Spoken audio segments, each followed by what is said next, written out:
Welcome everybody to Washington Grove's 150th anniversary. It's sesquicentennial. Yay! The reason that Washington Grove is here is because the Metropolitan Branch decided to run a railroad out to Gaithersburg. And this was the last stop before Gaithersburg. They found this property here. It had a lot of springs. It was high country. It wasn't too low in most of the places, and they said, this is it.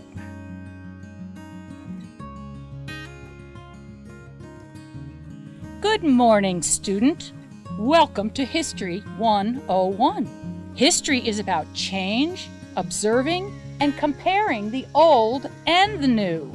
History makes the world go round. If you believe in history, it will not let you down. I understand the town of Washington Grove, called a town within a forest, began at the camp meeting on August 13 in 1873, a very rainy week. At that time, people from Washington, D.C. took a train north to Washington Grove, where it was cooler, and they stayed in tents. They built summer cottages, some of which still exist today.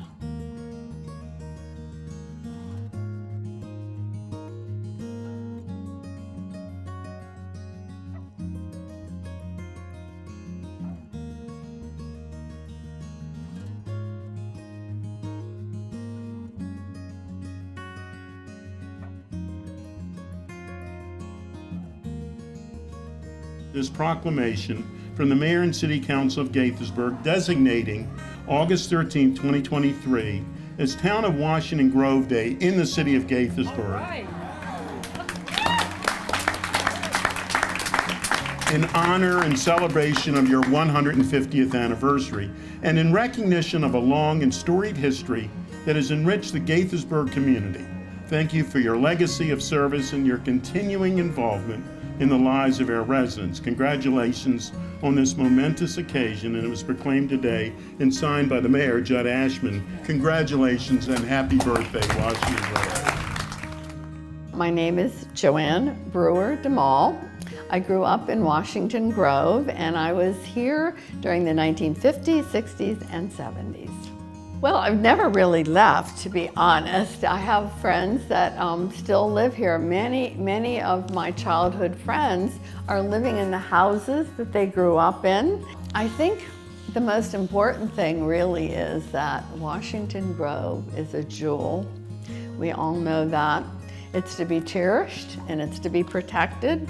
And we try and do that in terms of the environment and just in terms of good kindness being spent to each other and into the rest of the world. My name is Joe Stoltz. I moved to Washington Grove with my parents when I was 6 months old in June of 1949 to 123 Grove Road, where my niece lives now. And I live across the street from the hall here at 215 Grove Avenue. I feel very lucky to have grown up here, and where I live now is so peaceful and quiet, and every window I look out I see green trees and parkland, and I just count myself very lucky to be here. When they were, having the celebration, it dawned on me how lucky I was to grow up here and how really unique this is. But I've lived here out of 74 years, probably 54. And my parents, the time that I wasn't here, they were here. But I'd like to point out, there's probably 20 to 30 houses in Washington Grove where the people living in them are living in their grandparents' or great-grandparents' or great-great-grandparents' house. And since that's such a big percentage of the people here, you have a very real close connection to the past. And it's really unique. I'm Georgette Cole, and I've been living in Washington Grove since 2003. I probably make the rounds of the Grove at least 3 to 4 times a week. And it's never a short trip. My husband knows that when I leave the house, I might be back in 30 minutes, but more often I'm back in about 3 hours, because people are just so friendly. And I meet new people, and I talk to old friends, and it's just wonderful. And some friends have even been known to invite me to stop in places like the Circle for tea, or even a glass of wine. And Washington Grove is the most amazing place I have ever lived. Our community as scientists, my husband and I, was always the people that we worked with. And it wasn't until we moved to Washington Grove that we ever lived someplace where our community was the people that lived around us. My name's John Compton, and I'm a resident of Washington Grove. I am the current mayor of the town. I've lived in Washington Grove for 32 years, moved in 1991. That should tell you a lot. It's turned out to be a great place for my wife and I to bring up our 2 daughters. The town operates kind of as a large neighborhood. Everyone almost everyone has concern for their neighbors. We have a large number of activities that provide both kids and adults outlets and entertainment. The town prides itself as being a historic town. This is our 150th year since the first Methodist Bible camps were held here in Washington Grove, which is the origin of the town, in 1873. And that just happens to be this year, but in all respects, we try to honor our historic heritage, both in trying to preserve a lot of the older structures.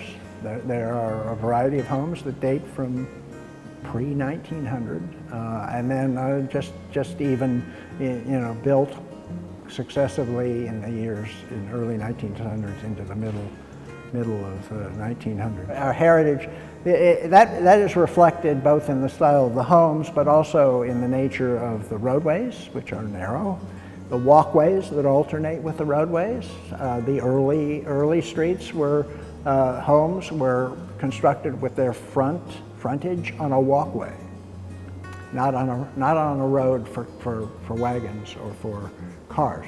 The access is behind from another road, and that still exists today. The town was started in, of course, 1873 was the camp meeting, but in 1937 it became a separated church and state and became an actual town and received that incorporation through state law. My grandfather-in-law, Irving Leroy McCatherine, was the first mayor, and the first 10 years doing it, all volunteer of course, we all still are, he enjoyed it, and the second 10 years he spent trying to get somebody else to do the job, and that took another 10 years. When he finally was, there was a second mayor elected, they honored him in 1958 at the Women's Club and changed the Assembly Hall to McCatherine Hall. And my favorite memory is probably my wedding, but the one thing that I can remember so vividly is we had a local jazz group in here, which included my father-in-law and 3 other town characters. And we were setting up for Music Weekend one day, and they got an upright piano, which was not here in McCatherine Hall. It didn't come till later. And my father-in-law started playing the piano, and one guy started a bass, and another guy's on another, and they just were riding all over town, back and forth. They were having so much fun in this lunacy. But they were playing beautiful jazz music, and it went on for a couple hours, and then they finally got here and unloaded the piano and the instruments for that night's activity. But every time I heard them go by, I think I busted up incredibly hard because it was so sweet, and it was perfect music. So we did Music Weekend that night, and I got to enjoy the music again.